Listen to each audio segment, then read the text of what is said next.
karena saya ambil dari YouTube, bukan dari Unimus, karena saya nggak bisa akses ke Unimusnya, gitu. Ya, nggak apa-apa ya. Oke, baik. Saya akan share video. Saya bisa dibantu, Mbak, jadikan apa ya, host ya? Oh ya. Baik, Ibu. Oke, baik. Udah bisa.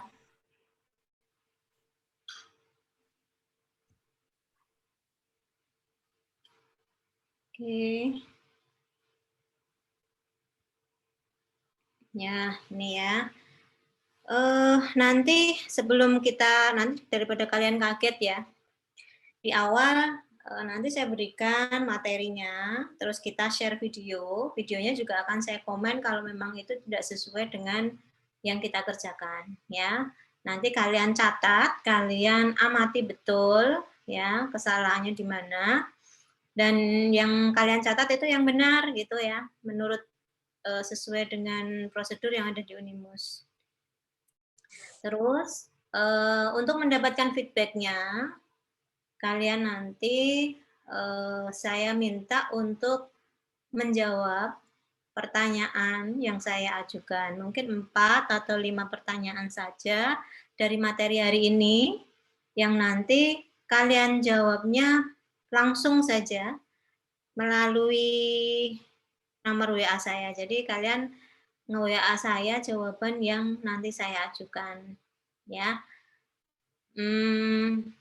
Untuk itu, ya, nanti pun saya akan ulangi nomor WA saya berapa. Soalnya saya nggak bisa masuk ke Unimus, nggak tahu feedbacknya yang masuk berapa orang, ya kan. Terus ilmu yang saya sampaikan masuk apa enggak, bikin kalian paham atau enggak, kan saya nggak punya feedbacknya. Nah, untuk itu saya minta kalian nanti menjawab melalui WhatsApp. Nah, ketika saya memberikan soal, nanti kalian bisa langsung jawab melalui WhatsApp. Gitu, ya. Kira-kira ada kendala enggak kalau seandainya satu slide soal, nanti saya kasih waktu 5 menit untuk menjawab di WhatsApp, kemudian 5 menit kemudian soal kedua, seperti itu. Kesulitan enggak nanti? Kalian pakai media HP kan ya? HP atau laptop? Pakai HP. Laptop, Ibu. Ya. Saran ya, dari Zoom terus pindah ke WA. Bisa. Berarti itu melalui WhatsApp group atau kita langsung Langsung ke berkomunikasi pribadi dengan Ibu? Pribadi. Ya. Pribadi. Baik ya. Baik, bisa dicatat ya nomor HP saya. Ya, jadi nanti HP saya kebanjiran ini sih ya, WA. Nggak apa-apa buat kalian. Ada berapa mahasiswa ini?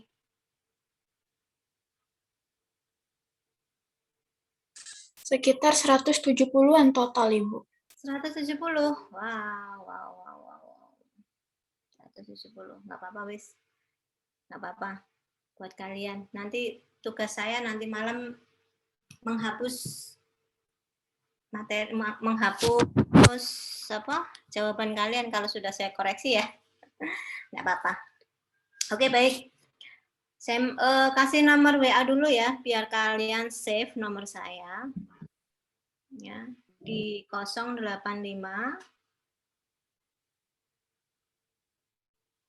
641 719 800.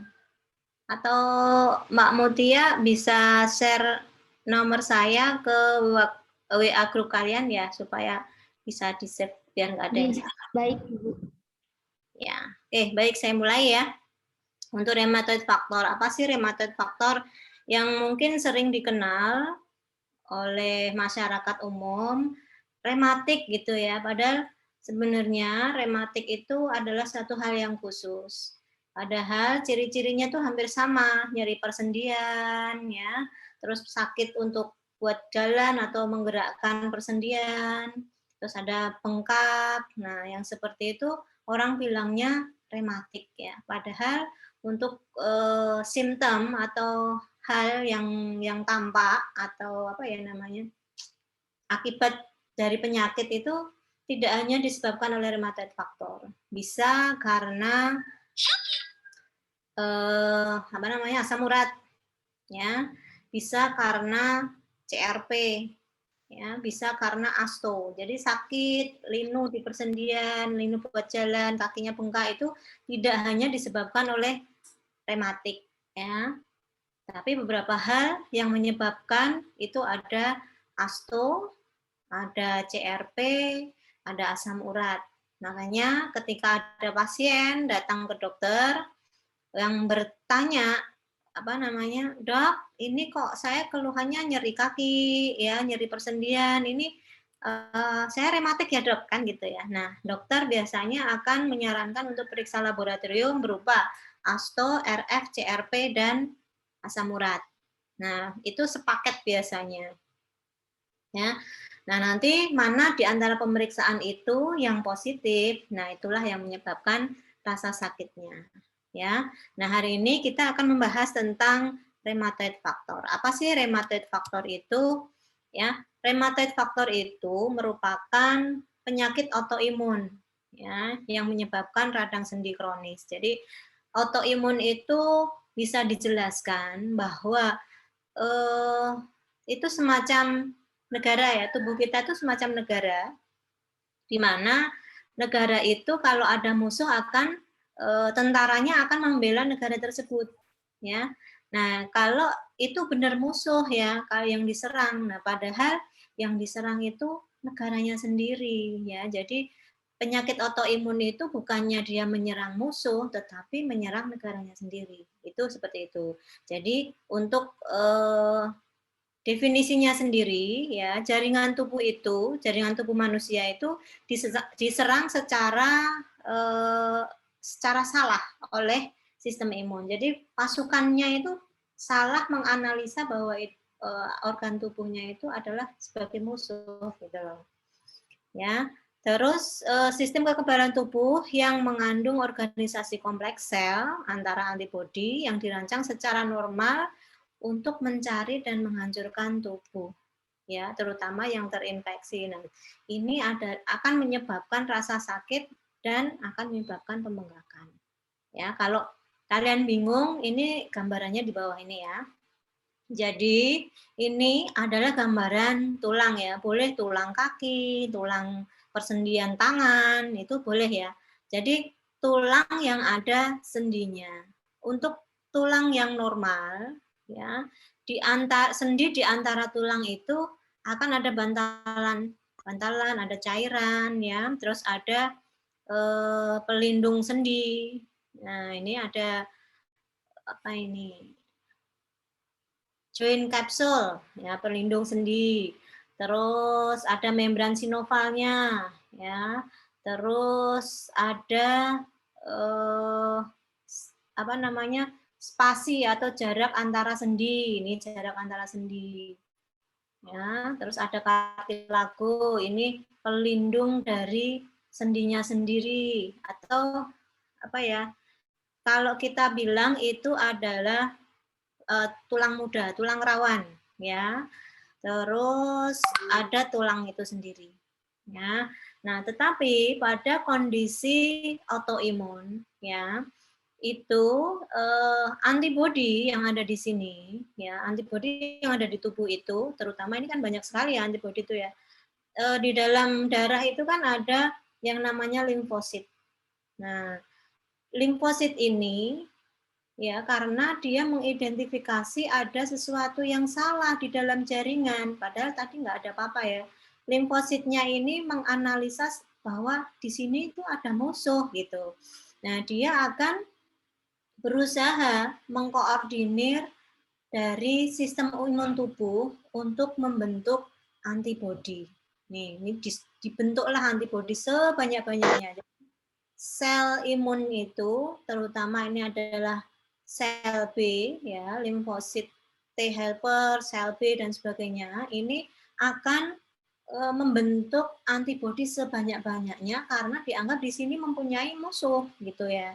Nah, ketika antibodi ini sudah terbentuk, maka RF itu akan muncul. Jadi ini antibodi ini akan disebut sebagai rheumatoid factor karena dia menganggap jaringan tubuh itu adalah musuh bagi tubuh itu sendiri. Nah, karena saking banyaknya di sini akan menyebabkan ini korosif tulangnya itu akan reception. Jadi dia akan mengecil.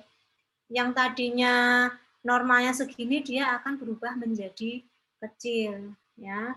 Terus dia akan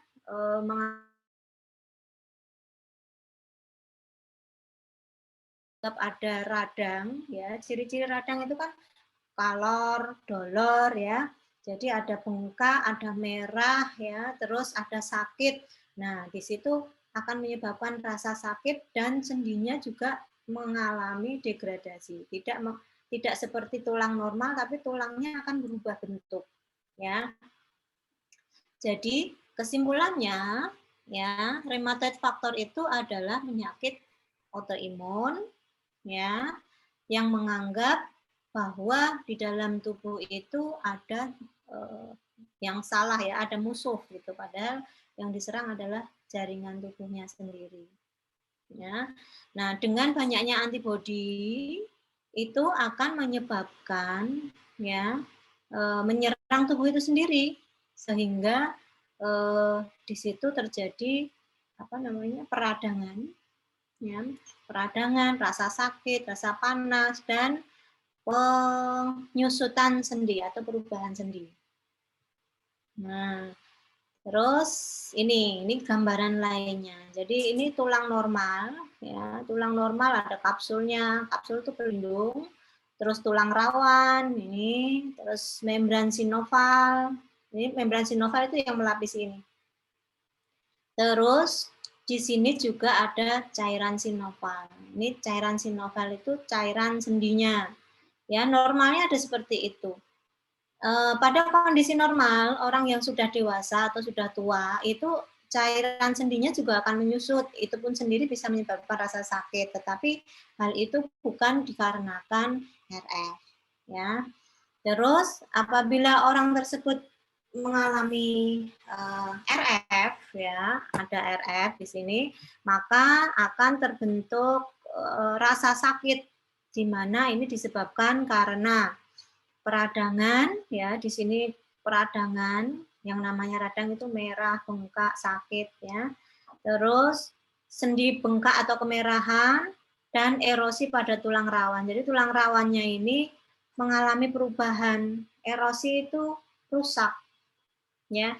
Jadi kalian paham ya kalau sungainya mengalami erosi, ada pengikisan di bagian pinggirnya, ya, itu ada pengikisan sehingga dia rusak. Harusnya nih setebal ini dia akan seperti ini, ya. Nah, terus tampak fisiknya, ya, tangan itu yang namanya sendi yang diserang itu adalah sendi tangan. Jari-jari itu harusnya lurus-lurus gini ya, tetapi pada kondisi RF dia akan berbelok atau bengkok-bengkok. Tampaknya kelihatan bengkok gitu loh. Ya. Terus mamanya ini di rongsen ya. Nah, ini tulang orang normal itu lurus.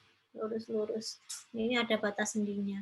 Nah, sedangkan orang dengan indikasi rheumatoid arthritis atau radang sendi, maka ini bisa terjadi erosi tulang, ya, terus bone displacement atau dia berpindah tempat, ya. Dan biasanya ini kelihatan kalau ini tuh bengkak, ini yang agak abu-abu itu, dia kelihatan kalau ini dia bengkak. Ini segini nih. Nah, ini tulangnya, ini jaringannya itu sampai segini. Kan kelihatan kalau bengkak. Ya. Nah, yang seperti ini adalah rheumatoid arthritis.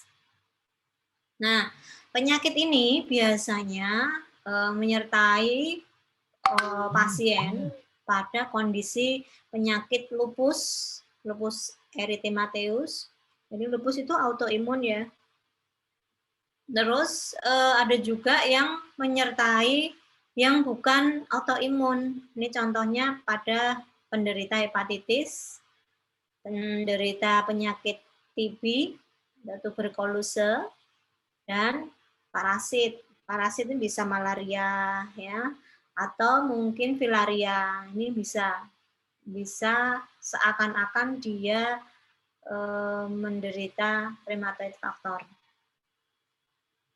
Ya. Oke, next. Untuk prinsip pemeriksaan, jadi kita sudah masuk ke pemeriksaan ya. Kalau tadi itu pengertian RF, nah sekarang itu kita sudah mulai masuk ke pemeriksaan. Jadi ini gambaran reagensianya. Jadi di lab Unimus memakai reagensia ini juga. Jadi reagensia itu bisa macam-macam mereknya, perusahaannya, tetapi inti dari pemeriksaannya itu sama. Ya. Nah, di dalam kit ini namanya kit ya. Di dalam kotak kit ini terdapat kontrol negatif, ya, terus kontrol positif, dan yang ini adalah lateksnya. Ya. Untuk lateks, dia berwarna putih susu. Ya, lateksnya berwarna putih susu. Jadi media yang digunakan untuk mengikat antigen dan antibodi itu tidak bisa langsung antibodinya aja, harus ditempelkan ke media. Kalian sebelum pertemuan ini sudah ada materi pengantar belum sama Pak Budi atau sama Bu Lisa gitu? Belum ada, Ibu. Belum ada? Iya. Ini baru pertama kali sama saya?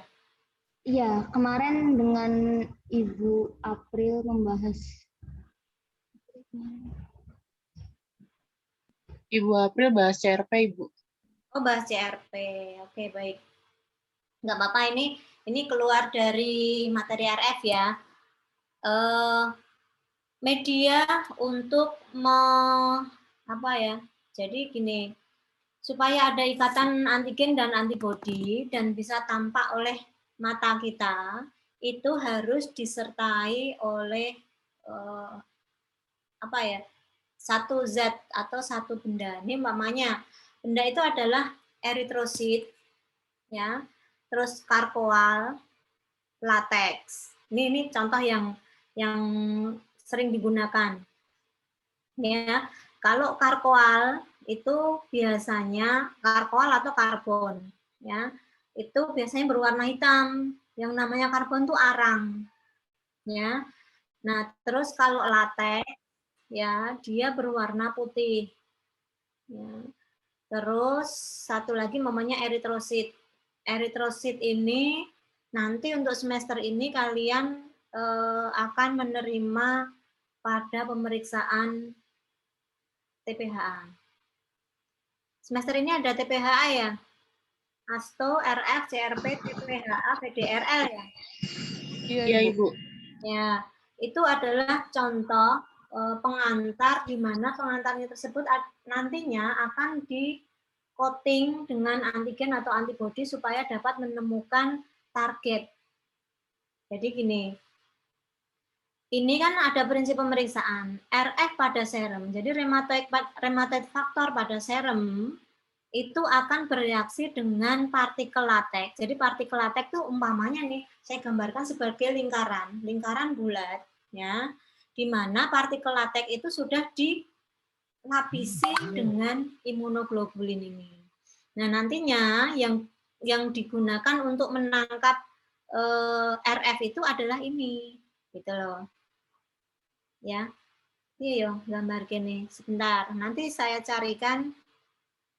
Kalau ikatan antigen antibodi sudah dijelaskan belum? Belum. Antigen itu apa? Antibodi itu apa? Sudah belum ya?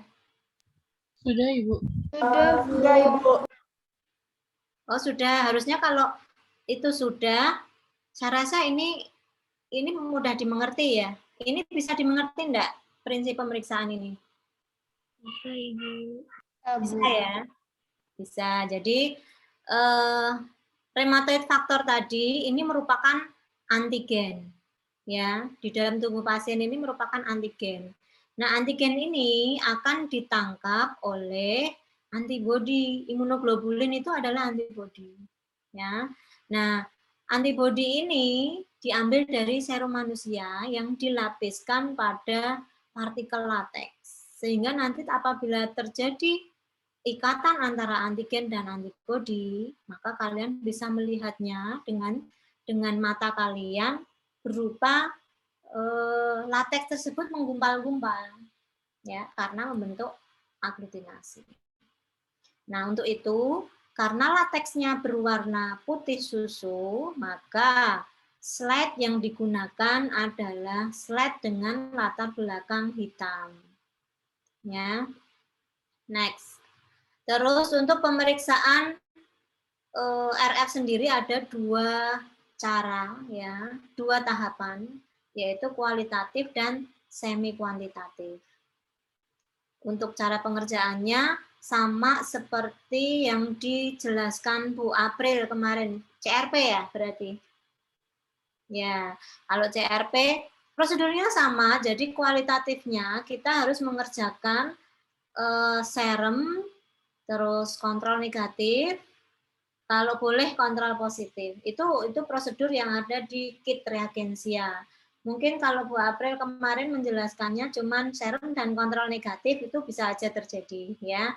Nah, ini adalah kualitatif. Jadi serumnya 25 mikron dan kita masukkan ke lubang atau slide bulatan pertama.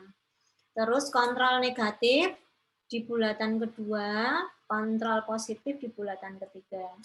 Nah, terus dihomogenkan dengan pengaduk, digoyangkan, ya, digoyang-goyangkan. Kalau tidak memakai rotator, boleh pakai tangan digoyang-goyang gini. Jadi mamanya ini slide kalian bisa digoyang-goyang begini. Oke. Nah, pembacaan kurang dari 1 menit. Sebenarnya waktu kalian menggoyang-goyangkan sambil bisa diamati adanya aglutinasi atau tidak. Ya, mamanya ini seperti ini. Bisa diamati aglutinasinya atau tidak. Nah, ini pembacaan harus dalam waktu 1 menit.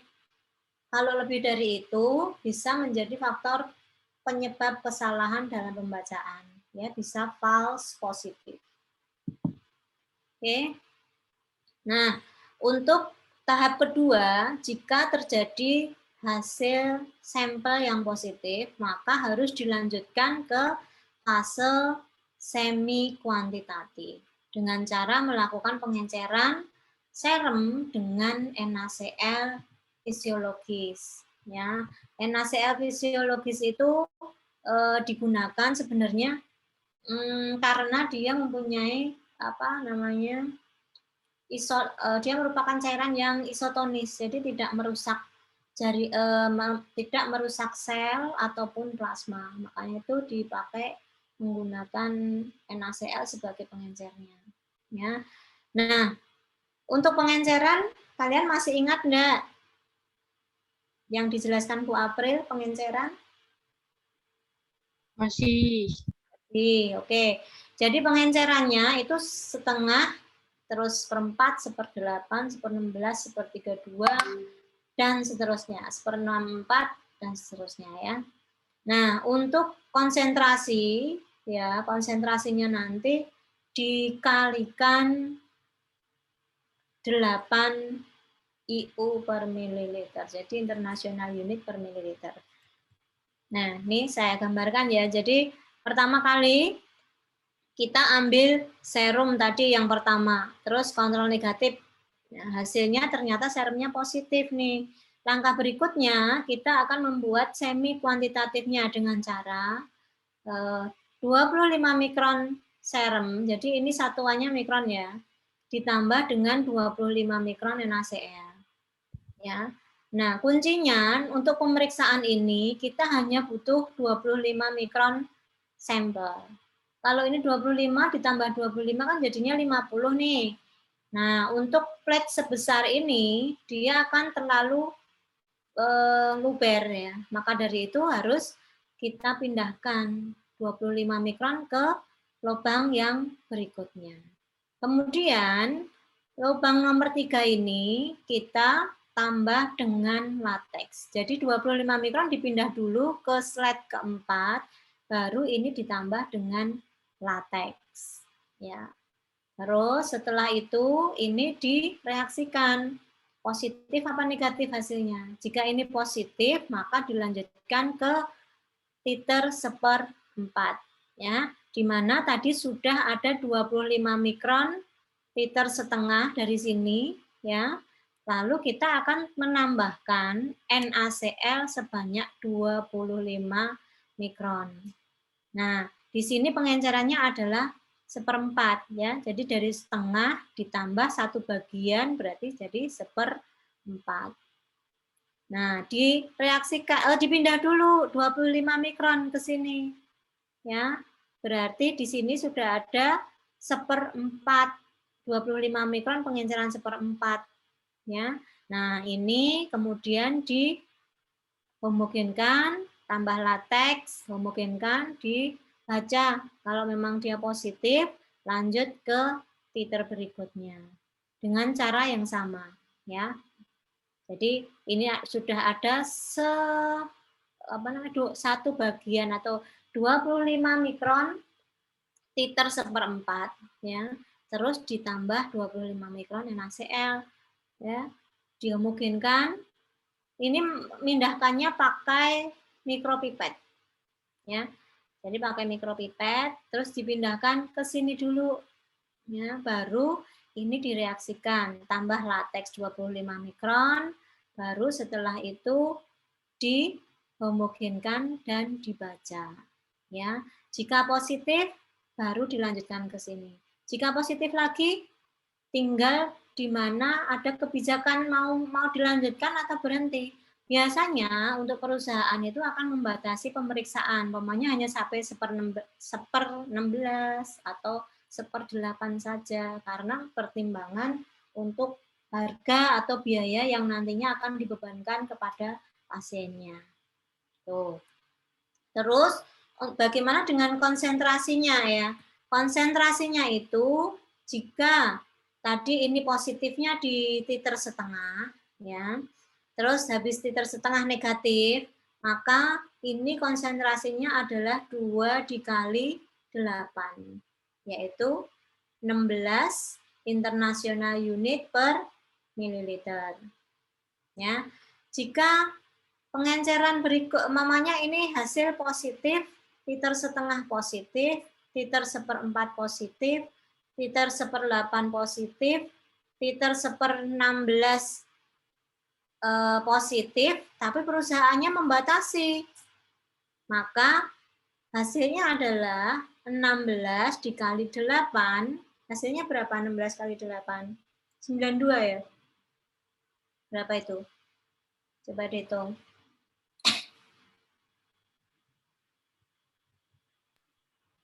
Terus 28, Bu. Berapa? 98? 128, Bu. 128. 128 nih. Ya, 128. Padahal tadi perusahaannya membatasi. Setelah 1/16 nggak boleh dijalankan mamanya. Maka hasil yang dikeluarkan adalah konsentrasi RF dari pasien adalah lebih dari sama dengan 128. Ya. Jadi ada tanda lebih dari sama dengan, jangan lebih dari saja, tapi lebih dari sama dengan. Karena yang berikutnya itu tidak bisa kita anggap bahwa dia positif ataukah dia negatif, kita nggak ketahui kan ya, karena tidak dikerjakan.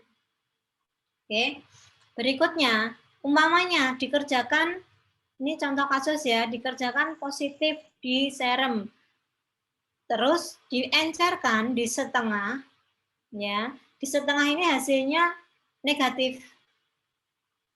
Kok bisa ya? Di kualitatifnya positif, di titer setengahnya negatif.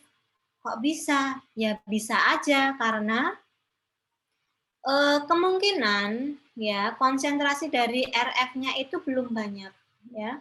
Jadi dia kualitatif positif, semi kuantitatif setengahnya negatif. Bagaimana cara mengeluarkan konsentrasinya ya? Nah, di sini kita keluarkan ya konsentrasi RF dari pasien adalah kurang dari positif kurang dari sama dengan 8 internasional unit per mililiter. Ya, sampai sini paham? Sampai sini paham? Maaf Ibu, tadi suaranya agak putus-putus di saya. Jadi Ragil mau tanya Ya. yang setengah itu kok bisa jadi 8 gitu? Ya, tadi untuk konsentrasi rumusnya ya, ini ya. Konsentrasi ini adalah konsentrasi yang ditetapkan oleh international unit. Jadi unit internasional yang dimanapun di negara manapun ini adalah sama. Yang namanya RF itu konsentrasinya adalah 8. Dibilang positif aja itu kita sudah menganggapnya 8. Jadi umpamanya nih yang konsentrasi bukan konsentrasi, yang kualitatif kan di sini ya. Kualitatifnya ini dia positif. Terus dilanjutkan ke semi kuantitatif dia negatif, maka ini ada dianggap kurang dari 8. Kurang dari sama dengan 8. Karena kalau dimasukkan ke 16 atau lebih dari 8 kita nggak berani karena kita tidak bisa melihat angka positif di sini. Ya, tidak bisa melihat aglutinasi positifnya di titer setengah. Itu ya. Jadi positif tapi titernya masih kurang dari atau sama dengan 8. Gitu. Paham ya, Mas? Paham Ibu. Ini kan 1/1 kan? 1/1 kalau 1 kan?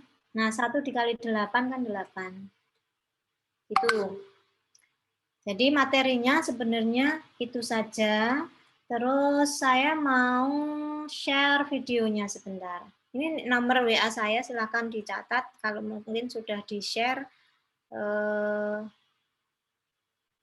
silakan disimpan dulu. Oke. Saya mau share video ya. Bentar.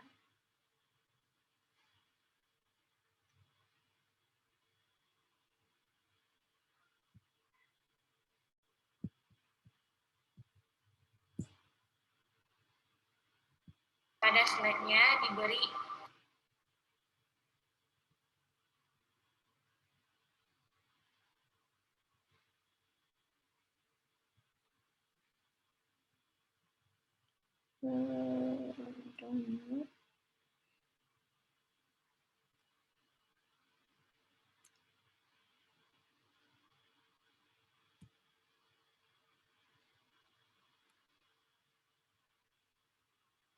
nggak ada ya di sini ya kalau saya mau buka videonya ya.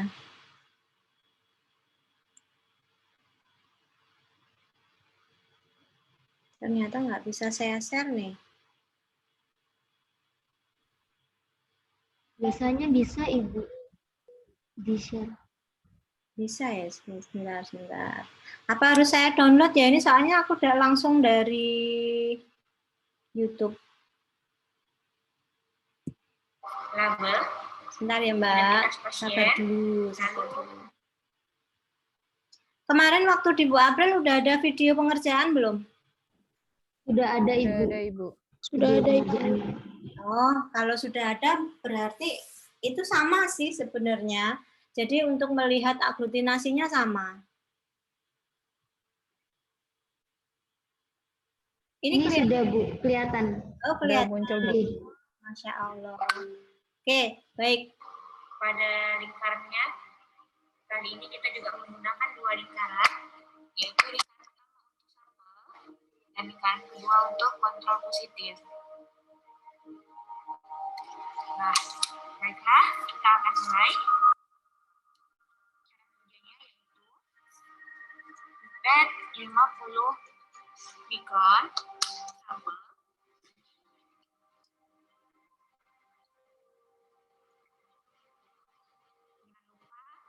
Pipet dengan cara tegak lurus. Lalu, enak bagian luar layar pipetnya. Letakkan pada lingkaran pertama. Tadi relotipnya di lap ya, bagian luarnya aja di lap.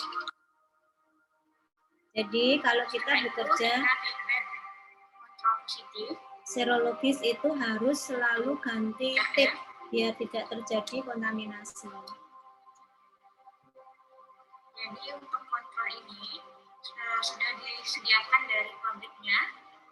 Nah, pabriknya itu menyediakan kontrol positif, tutupnya berwarna merah, kontrol negatif, tutupnya berwarna biru, lalu reagen. Reagennya ini, setiap reagen latex itu berwarna putih susu. Kontrol positifnya, pipet 50. Dia memipetnya 50 ya, kalau kita 25. Yang penting porsinya sama, kalau 50 ya 50. Bagian luar gelotipnya lalu diletakkan atau diteteskan pada lingkaran kedua. Lalu dibuang. Lalu reagen latex RF. Jangan lupa sebelum digunakan dihomogenkan terlebih dahulu. Oke, baik, saya cut dulu. Untuk pengambilan sampel itu 50 mikron, sedangkan untuk lateksnya itu mau diteteskan pakai pipet yang ada di reagen lateksnya tersebut.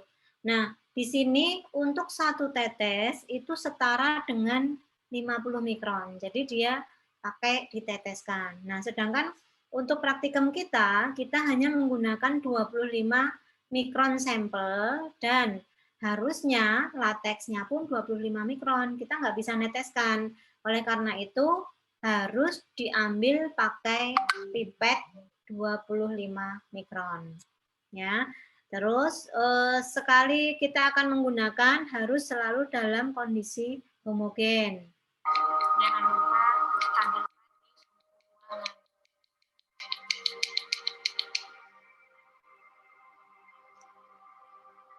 Satu tetes reagen RF di masing-masing lingkaran.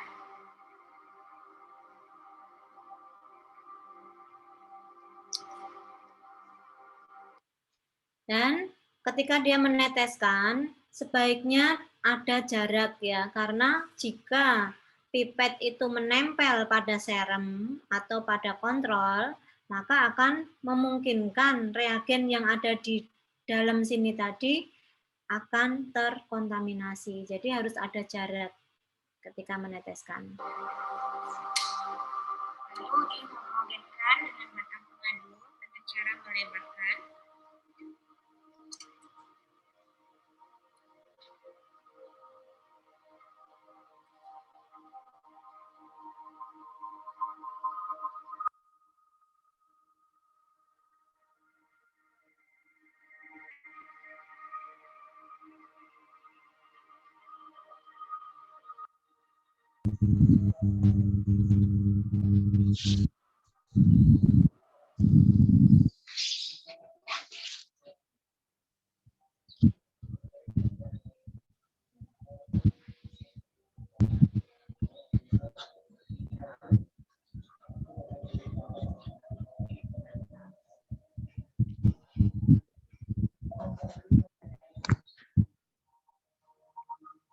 Setelah dihomogenkan di indikator, kecepatan 100 selama 2 menit.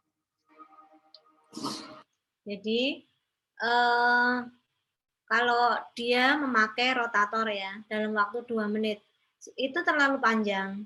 Jadi 2 menit itu sebaiknya sudah membaca. Jadi kalau kita menggunakan tangan ya, karena dia memang waktunya sempit ya, pakai tangan aja digoyang-goyang mata kita sambil mengamati apakah ada agregat apa tidak. Itu ya. Jadi kita ikuti aja ini dulu. Jangan lupa setel kecepatannya 100 fps dan setel waktunya timer selama 2 menit dan setelah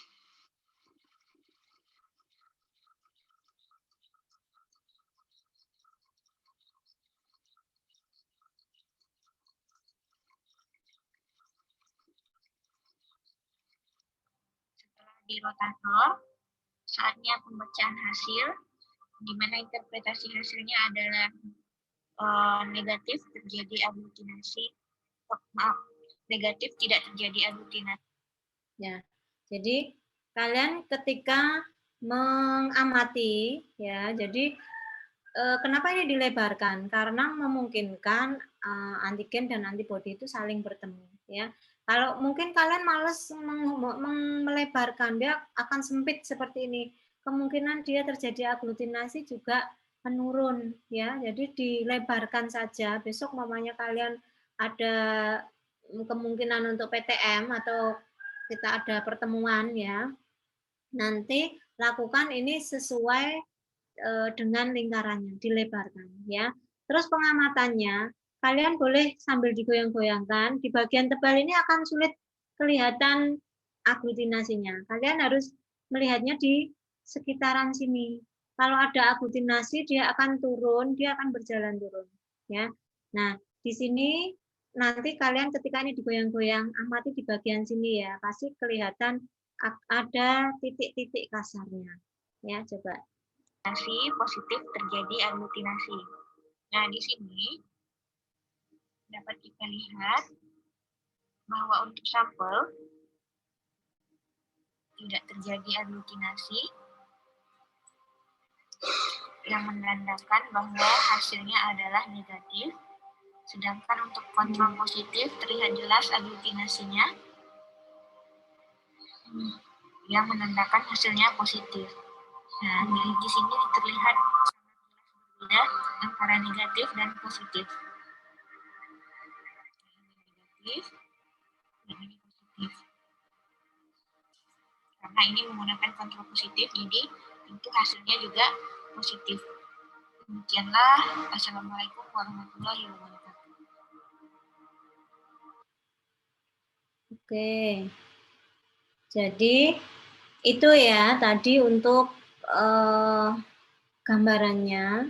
Kira-kira ada kesulitan enggak nanti untuk pengamatan? Kalian sekarang berimajinasi. Kesulitan enggak sih untuk menuangkan imajinasi kalian? Sulit, Bu. Sulit. Susah, Bu. Ya, Iya, Bu, susah. enggak apa-apa. Oke, kita terima nanti insya Allah kalau memang kondisi sudah membaik, kita sudah bisa bertemu lagi ya. Kita akan berikan ilmunya ke kalian. Nah, ini sementara ilmunya diterima dulu. Kalau negatif, tidak terjadi aglutinasi, itu diumpamakan nih, apa ya? Oke, tepung. Ibu kalian punya tepung kan ya? Tepung? Tahu? Punya. Punya, Ibu. Kering itu kan dia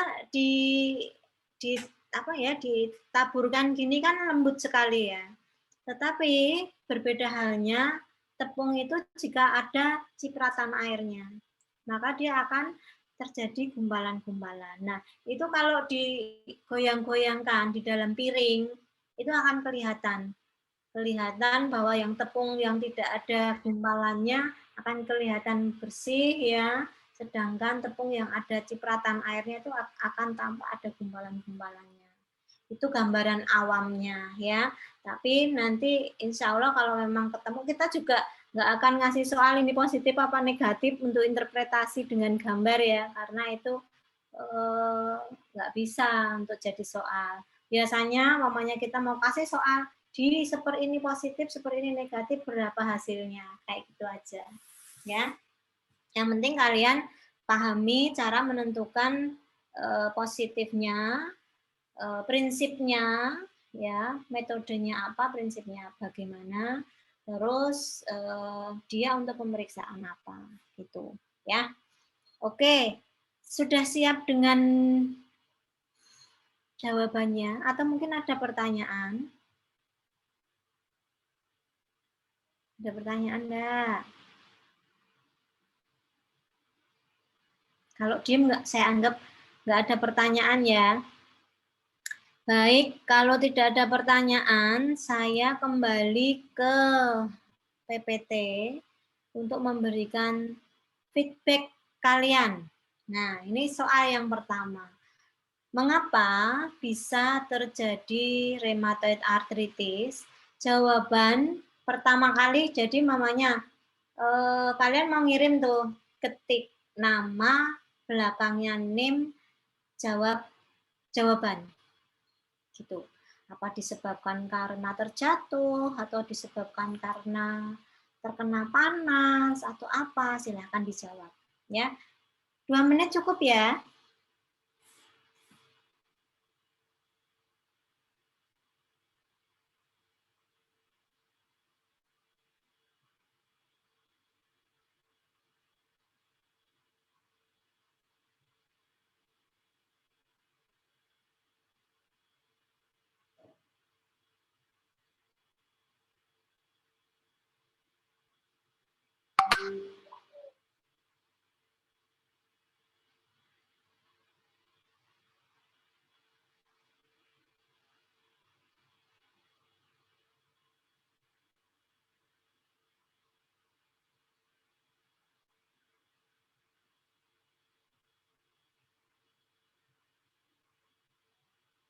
Oke, ini soal nomor 1, silakan dijawab.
Oke, untuk soal kedua.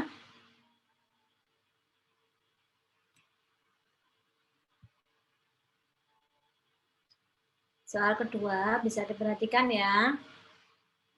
Jika kita mengerjakan serum, hasilnya adalah negatif. Maaf, hasilnya adalah positif. Serumnya positif.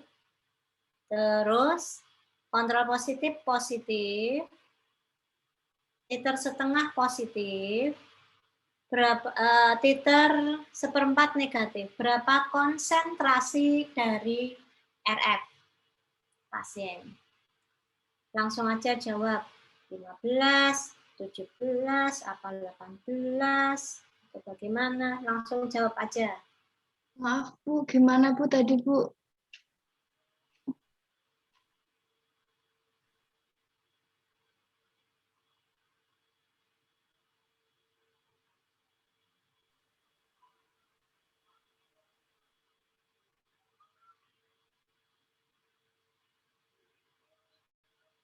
Bu, boleh diulang pertanyaannya Bu?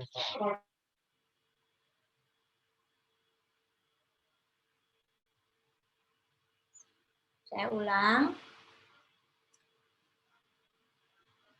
Serum positif, terus kontrol positif, hasilnya positif. Titer setengah positif, titer seperempat negatif. Berapa konsentrasinya?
Oke, next.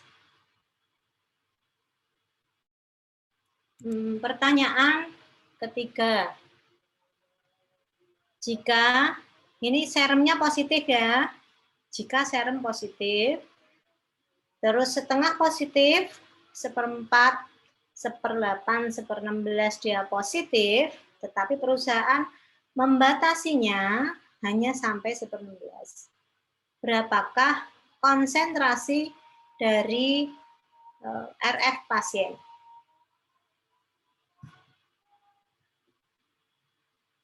Ya, silakan jawab.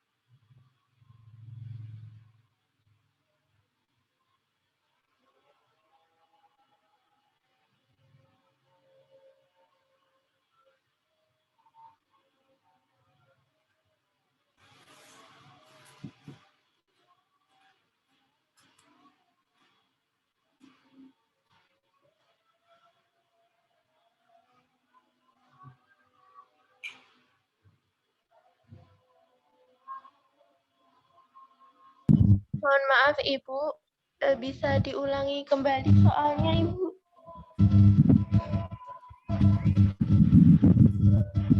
Soal yang ketiga Ibu.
Yang jawabannya delay enggak apa-apa, tenang aja, nanti masuk enggak apa-apa.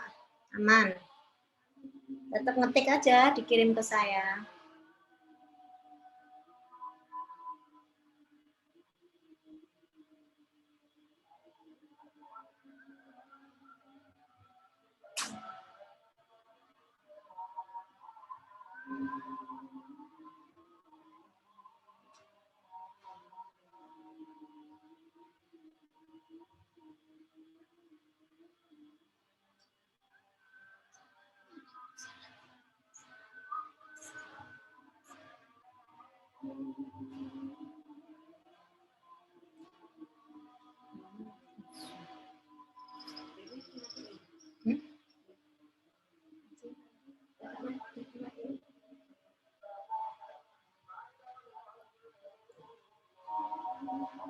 Oke, soal berikutnya ya.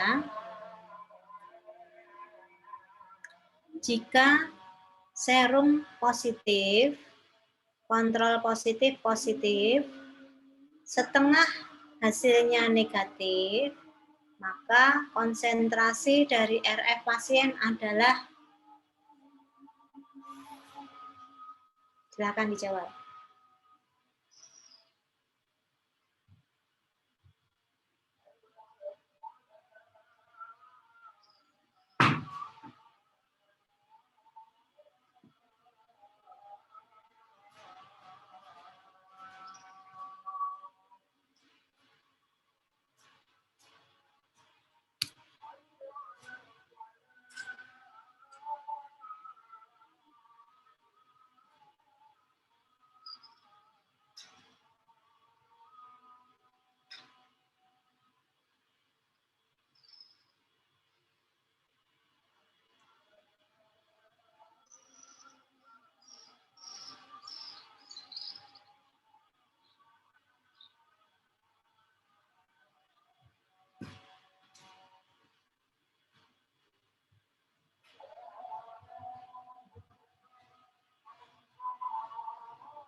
Oke, sudah semua? Sudah, Ibu. Sudah, Ibu. Oke, baik. Ini sambil terdengar suara notif ya, nggak apa-apa ya. Berisik sekali ya kayaknya. Sebentar. Oke. Jadi saya bahas ya.